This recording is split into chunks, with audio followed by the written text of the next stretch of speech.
তো 26 ডিসেম্বর দক্ষিণেশ্বর আদ্যাপীঠের মন্দির হয়ে আমরা গিয়েছিলাম বেলুড় মঠে। দক্ষিণেশ্বরের মেন গেটের ঠিক বাম দিকে আছে মা ভবতারিণী ফেরিঘাটের রাস্তা। এই রাস্তা ধরে ফেরিঘাট যেতে যেতে অনেকগুলি পুজোর সামগ্রীর দোকান, কিছু খাবারের দোকান, কিছু খেলনা কেনাকাটির দোকান পেয়ে যাবেন। ফেরিঘাট থেকে 30 মিনিট অন্তর অন্তর ফেরি রয়েছে। গঙ্গা পার হয়ে বেলুড় মঠ যেতে প্রায় 20 থেকে 25 মিনিট টাইম লাগে। ফেরি করে গঙ্গা পার হওয়ার জন্য জন প্রতি টিকিট মূল্য মাত্র 11 টাকা। টিকিট অবশ্যই ঠিকঠাক রাখতে হবে, কারণ ওপারে গিয়ে মানে বেলুড়ে গিয়ে আবার টিকিট চেকিং হয়, তো তখন টিকিট যদি না পারে তখন আবার টিকিট কাটতে হবে। ফেরি করে গঙ্গা পার হওয়া বেশ ঝামেলার ব্যাপার, কারণ আমরা যেদিন গেছিলাম প্রচন্ড ভিড় ছিল, তো ফেরিতে উঠতে খুব প্রবলেম হয়েছিল। গঙ্গা পার হয়ে বেলুড়ে পৌঁছানোর রাস্তাটা বেশ মনোরম ছিল।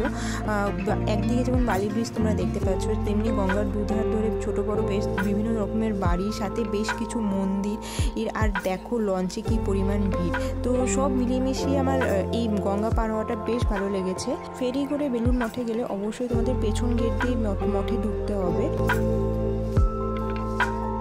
দেখো যাওয়ার পথে একটা মসজিদ পড়ছিল, আমি এর আগে কোনোদিন সেরকমভাবে মসজিদ দেখিনি, এটাই লাইফে ফার্স্ট। আর দেখো এটা হচ্ছে পেছনে সেই গেট, এই দিক দিয়ে প্রবেশ করতে হবে ফেরি করে গেলে। এখানে একটা ছোট্ট ম্যাপ আছে, তোমরা চাইলে ভিডিওটা পজ করে দেখে নিতে পারো। প্রথমে ঢুকতে যেটা আমার সবচেয়ে বেশি ভালো লেগেছে যে চারদিকে এত ফুলের বাগান, আমার খুব ভালো লেগেছে। আর এইটা হলো মেন মন্দির বেলুড় মঠের। মন্দিরের ভেতরে অবশ্যই ভিডিওগ্রাফি বা ক্যামেরা কিছুই অ্যালাউ নেই, তো মন্দিরের ভেতরটা তোমাদের দেখাতে হবে না। মন্দিরের ভেতরে বেশ সুন্দর শান্ত পরিবেশ ছিল।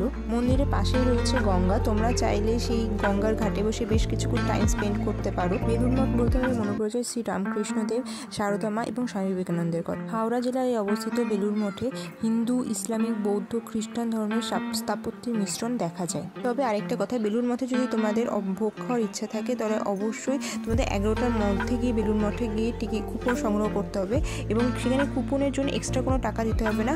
ভোগ গ্রহণের পরে তোমরা তোমাদের সাধ্য মতো 50 টাকা বা 100 টাকা যা খুশি তোমরা সেখানে দিতে পারো। বেলুড় মঠে এই শান্ত পরিবেশ আমার ভীষণ ভালো লেগেছে। আমি আবারও যখন কলকাতায় আসবো অবশ্যই বেলুড় মঠে আসবো। আর ফেরার সময় যেহেতু রাত্রি হয়ে গিয়েছে, দেখো বালি ব্রিজটা কিছু লাইট দিয়ে সাজানো গোছানো, আমার দারুণ লেগেছে। আর দক্ষিণেশ্বরের মন্দিরটা দেখো, জাস্ট ওয়াও। আমার ভিডিওটি ভালো লাগলে লাইক, শেয়ার এবং চ্যানেলটিকে সাবস্ক্রাইব অবশ্যই করে দিও।